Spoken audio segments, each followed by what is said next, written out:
All right, welcome back. Alan is here with us for another check of the forecast.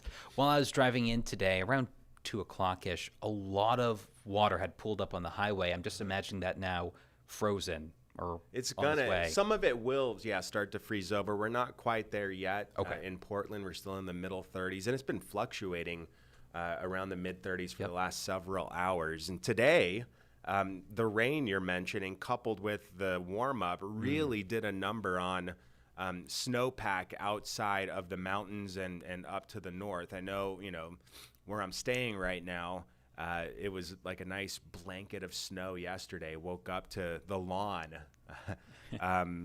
this morning. So you see the 40s up and down the coast. It's 39 right now in Augusta, one better than that in Bangor. And really, everybody is above freezing, sans a few valley locations and places like Caribou up in the county. Temperatures are going to fall off overnight. Again, a cold front is working through the state right now. It's in the middle of Maine through Greenville, Waterville, and moving to the east. And as that front does work through, it's going to get cold and it's going to get blustery behind it. So I think that this front gets through the state definitely before midnight. And it's going to help bump the precip out of here. So we're going to get drying conditions overnight.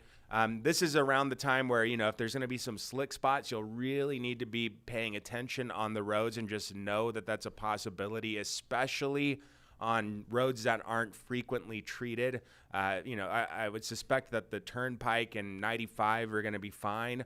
But as you exit that, that interstate, that's where I think things could get a little more slippery. So not only that, the wind is going to be, an issue tomorrow, and it has to do with a deepening area of low pressure moving north of Maine. You see the lines on this chart. Those are all isobars, and the more tightly packed they are, the stronger the winds are, and you see how there's more of those lines over Maine tomorrow. So it's going to be windy out, and so much so that there are wind advisories that are posted for the mountains in western Maine, wind gusts up to around 40 miles per hour. And this is a bit where the freezing rain accumulations were today. So there could be some power outages given that wind speed and more weight on branches. You see the wind gusts in tomorrow morning, some up around 40. They stay that way throughout the day. That's why the wind chill is going to be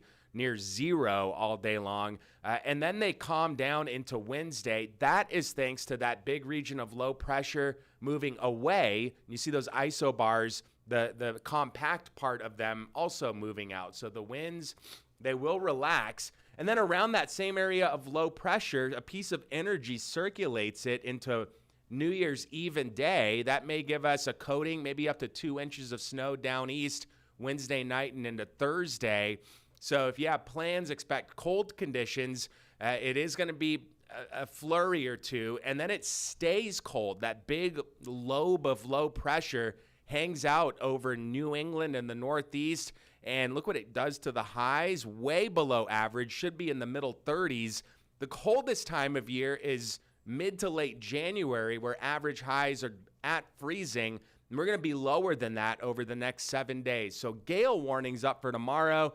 7 to 12 foot seas, a little bit of snow possible Wednesday night and into Thursday, but I think the bigger story here is the bitter cold that we're going to have as we leave 2025 and venture into the first few days of 2026. Very cold. Very cold. It's been the theme this month, and it continues into next year. Absolutely. Yep. All right. Thanks, Alan.